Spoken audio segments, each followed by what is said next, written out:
Hi guys, so I'm going to talk about some drugstore hits and misses today. I have a lot of stuff that I've been trying out, and I've got a lot of product to squeeze in a very short amount of time, so I'm going to try and go through everything really quickly. I do want to start with primers. Let's start with primers. The Revlon Photo Ready Primer. This primer is amazing. It does an amazing job. It's long wearing. It makes your foundation long wearing. It is blurring. It does a great job at concealing imperfections and not settling into fine lines and wrinkles. It's okay when it comes to pore minimization. It's not everything, but overall, this does its job about as good as POREfessional does its job. So for a drugstore primer, this is the bomb. A huge fail for me was the Revlon Youth FX. This is the fill and blur primer for your face and neck. It's got this weird kind of applicator on it, and you push it up from the bottom and it kind of like squirts out at the top up there. This stuff does a great job when you initially put it on the skin of blurring the lines, and it feels like a typical primer, and then it gets incredibly tacky, which I actually like in a primer because that really makes the foundation adhere to the skin. But that wasn't the case with this. I put my foundation on, and I tried it with numerous foundations, and it caused my foundation to separate and kind of crack. And when I really started paying attention, it was because the primer was separating and cracking. And when I tried the foundation with a different primer, it looked fabulous, and I had long wearing. So it was definitely this primer. So this primer was a train wreck for me. It also settled into all of my fine lines. I didn't like this primer at all. So this was a huge miss for me. Moving on to foundations, of course, I think everybody in the world knows that the Fit Me line is amazing. You have the Fit Me Dewy and Smooth and the Fit Me Matte and Poreless. If you haven't tried these suckers, you absolutely need to. Another one that is amazing is the LA Girl HD Pro Coverage Foundation. I use this one all the time. It's amazing. Another one that really surprised me was the Wet n Wild Photo Focus Foundation. The only thing I don't like about this is the applicator. It's actually kind of this weird paddly looking thing, but I can get over that because the formula for this is amazing. No flashback, looks great in photos. This is a really good foundation. It actually lasts a long time as well. Misses for me with foundation, I have a couple. So the same line that made that horrible primer made a foundation. It's Revlon Youth FX, and this is supposed to be a fill and blur foundation. Same problem with this stuff. It's actually like they just took a primer and put some tint in it, and it's a very awful bad primer because it did the same thing for me. Number one, it didn't have a huge amount of coverage, which I didn't like. It's very sheer, more like a CC cream. Also, number two, it came apart and separated. It does not look good in pictures, and I don't know if that's because there is a high SPF in it. I'm not sure really what's going on with this foundation, but it is a train wreck, just like the primer was. So this foundation was a no-go for me. Another foundation that looked awful on me was this CoverGirl Simply Ageless foundation. For those of you that have watched my previous video where I went over what a disaster this foundation was, this foundation was a disaster. And then another one that I didn't like, but I know I'm going to get some flack for because a lot of people out there really like it, is this Milani Correct and Conceal 2-in-1. This foundation is supposed to be a very long wearing foundation that's lightweight, oil-free, water-resistant, and sweat-proof. So I was attracted to this immediately, but the foundation is long wearing. It does stay on. It is waterproof, sweat-proof, etc. The problem for me is that it's incredibly cakey, and it looks very cakey when my skin, again, has a lot of expression lines up here and here, and it really settled into those lines, and around my nose especially, it looked incredibly cakey. And I tried it with a different setting powder. I tried it with different primers, and nothing that I could do could make this foundation not look so incredibly cakey. So it's very thick, it's very heavy. So for me, that foundation is a no-go for me. Alright, so next let's go into concealers. So of course, the Maybelline Fit Me Concealer very much like the NARS Creamy Concealer. This is a great concealer. Another concealer that I love is the LA Girls, the HD Pro Concealer. I use these to correct and conceal quite often. Very lightweight formula, lots of coverage. I love it. Another good drugstore concealer. Now this one is particularly on those days where I want to like not have like a no makeup kind of day, but I still want to hide my dark circles. I actually reach for the Garnier Clearly Brighter roll-on stick, and what it does is it actually just kind of brightens your under eye area. So it's got a roller on the end of it. You roll it underneath your under eyes. It's a very lightweight formula, and it's really not about coverage as it is really brightening that area. You see how it didn't really cover, but it really brightens this area. This is fantastic just to throw in your purse and dab a little bit underneath here if you don't have any makeup on, and it just gets rid of those dark circles and makes you look really awake, and it actually lasts a really long time as well. I really, really like this. And again, that's the Garnier Skin Active Clearly Brighter. This is a fantastic product. Some misses for me with concealer. One thing that surprised me that it was a miss was the Wet n Wild Photo Focus Concealer, because typically when a formula is a hit for me with the foundation, the formula will be a hit for me with the concealer, because they tend to be very similar.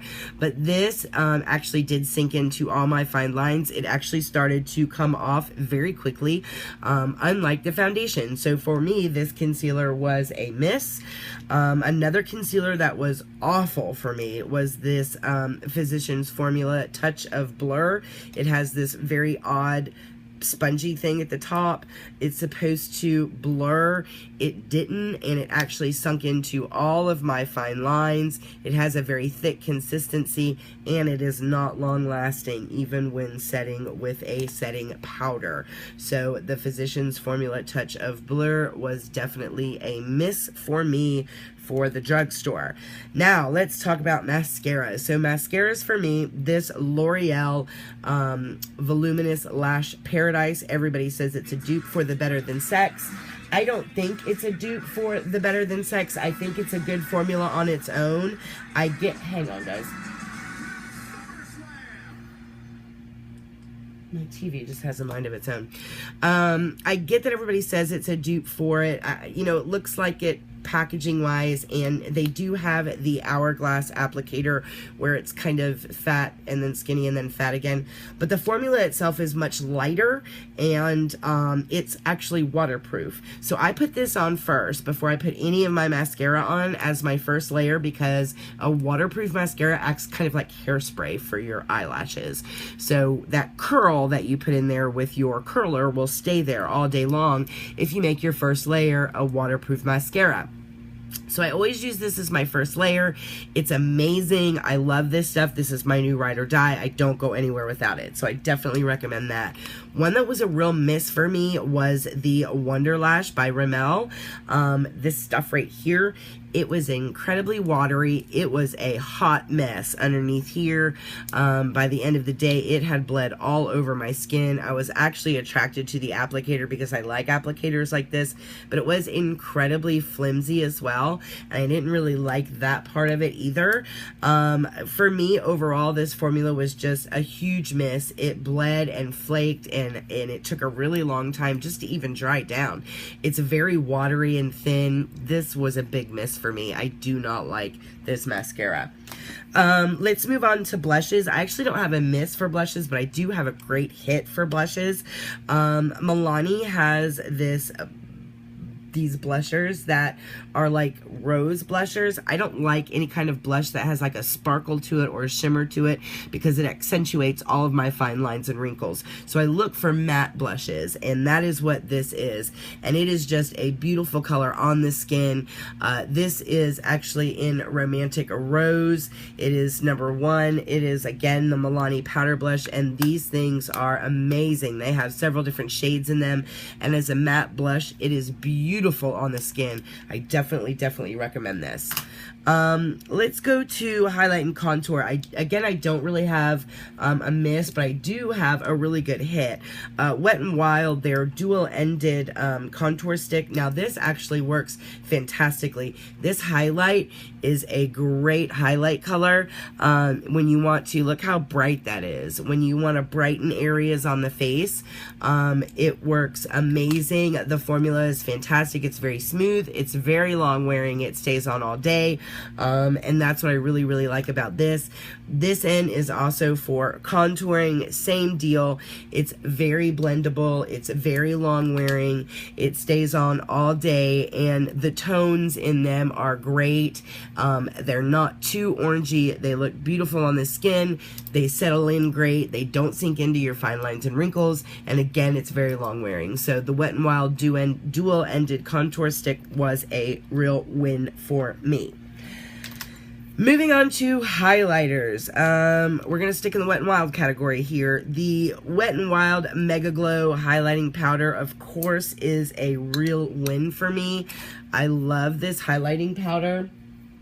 Even though it's incredibly shiny, and I typically don't go for that, it's actually a really nice tone. It's not overly shiny and incredibly blinding, and the tone actually works really well for me. So if you have a chance to check these out, this one is in the color Precious Petals. These are fantastic highlighters. They're very long wearing, they last all day long, and it's a nice subtle highlight that's not like you can see me from outer space. Now, don't get me wrong, you can definitely layer this up and get that kind of blinding from outer space look if that's what you're going for, but I like a more subtle highlight, again, because of my fine lines and wrinkles, and this is fantastic and really does the trick. I have one that is a miss for me, and it is again by Wet n Wild. This is actually from their Mermaid line, and it is the highlighting bar that just came out that everybody's freaking out about. The only reason I don't like this highlighter is because of the undertones in this highlighter. It actually flashes back kind of a little green for me, and I know the light is funny, so let me see if I can, just to give you guys a better idea of what it looks like there. That's a better idea. It's got this greeny, kind of bluey, I don't know. And for me, this is not a good tone on the skin. And there it is. It is very illuminating, which, you know, just because I don't like a super shine doesn't mean somebody won't like a super shine. So that's not necessarily why I don't like it. That green tone, to me, makes me actually kind of almost look like I'm maybe a little sick.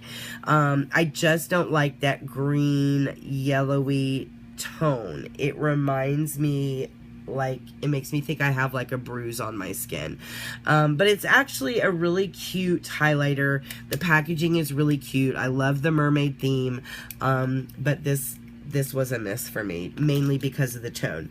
All right, so powder, the Fit Me powder, it is amazing. If you guys haven't used the loose finishing powder by Maybelline, definitely try this. I don't have a miss for this, but I definitely have a hit. Misses when it comes to eyeshadow. The Wet n Wild Au Naturel palette that just came out was a miss for me, mainly because of the formula. They are a little dry, not my favorite in the world. These shimmers do take a little bit to actually get any of them to really show up. They swatch okay, but they're pretty difficult to blend on the eye. I mean, if you work at it, you can get them to work, but I don't want to have to work at an eyeshadow. And this was a miss for me. Having said that, e.l.f. has a Mad for Mattes eyeshadow palette that they came out with, and this was a home run for me. These things blend themselves. The formula is incredibly beautiful. It's very soft and buttery. If I can get the freaking thing open, it comes with a mirror. The tone and color of this palette is to die for. The blendability of these covers are amazing. The pigment in these colors is amazing, and this palette is genuinely phenomenal. And I think that's it, guys. So that's some drugstore hits and misses for me. That's everything I could squeeze in here in a short period of time. If you have any questions or comments, feel free to hit me down below. I hope you guys enjoyed this video, and I'll see you next time.